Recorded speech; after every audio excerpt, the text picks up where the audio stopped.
Magnetic declination and dip. നമ്മൾ എർത്തിൻ്റെ magnetic field പഠിക്കുന്ന സമയത്ത് അതുമായി ബന്ധപ്പെട്ടുള്ള പ്രധാനപ്പെട്ട പാരാമീറ്ററുകൾ നമ്മൾ പഠിക്കും. അതിലൊരു പാരാമീറ്ററാണ് മാഗ്നറ്റിക് ഡിക്ലിനേഷൻ, മറ്റു പാരാമീറ്ററാണ് ഡിപ്പ്. അതിനുശേഷം നമ്മൾ ഇവർ തമ്മിലുള്ള റിലേഷൻസൊക്കെ കണ്ടെത്തും. അപ്പോൾ നമുക്ക് ഓരോന്നും സെപ്പറേറ്റ് എടുത്ത് പഠിക്കാം. അടുത്ത് നമുക്ക് മാഗ്നറ്റിക് ഡിക്ലിനേഷൻ പഠിക്കാം.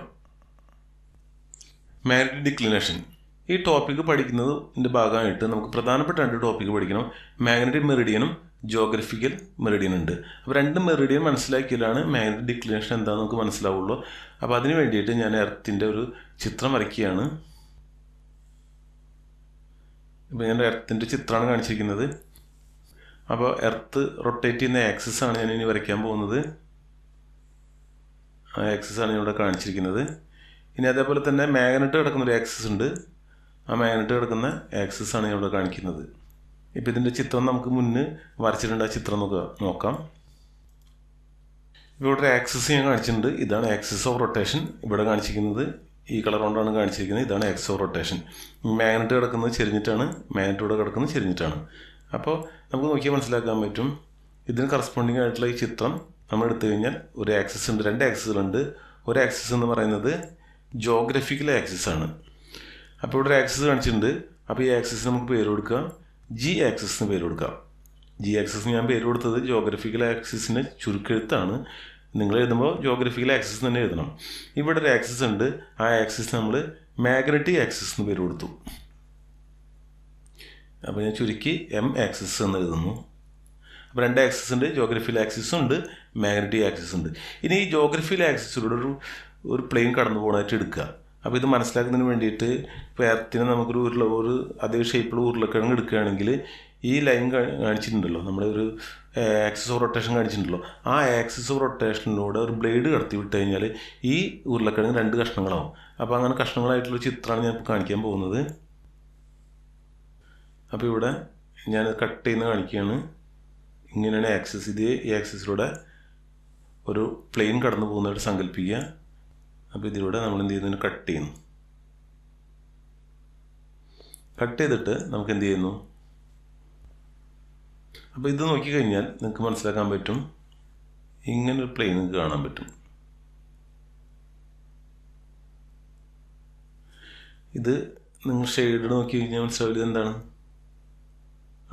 ഇങ്ങനൊരു പ്ലെയിൻ അവിടെ കാണാൻ പറ്റും. അതേപോലെ തന്നെ നമുക്ക് എന്ത് പറ്റും, ഇവിടെയും നമുക്കൊരു പ്ലെയിൻ കാണാൻ പറ്റും.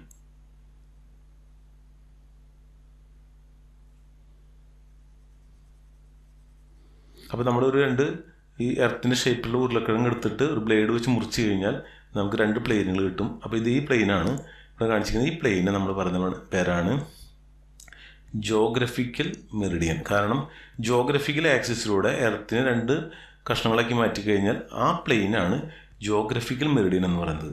അപ്പോൾ ഇവിടെയാണ് കാണുക. അതിനെ ഞാൻ മുറിച്ച ഭാഗമാണ് ഇവിടെ കാണിച്ചിരിക്കുന്നത്. ഇതിനെ ജോഗ്രഫിക്കൽ മെറിഡിയൻ എന്ന് പറയും.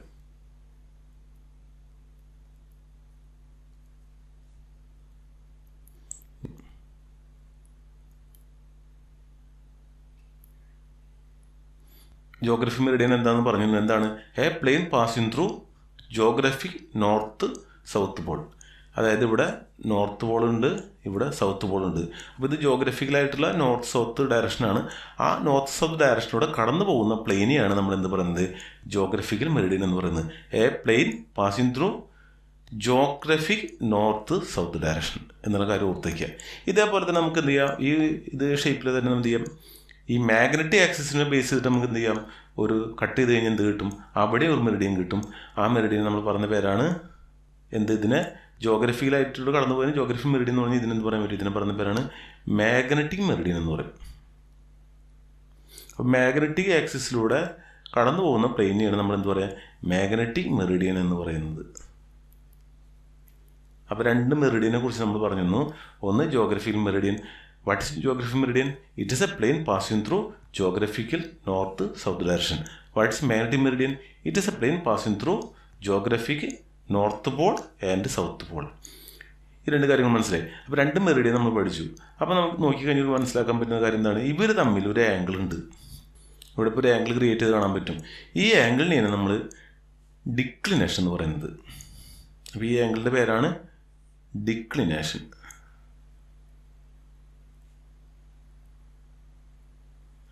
അപ്പോൾ ഡിക്ലിനേഷൻ ചോദിച്ചാൽ എന്താ എഴുതേണ്ടത്?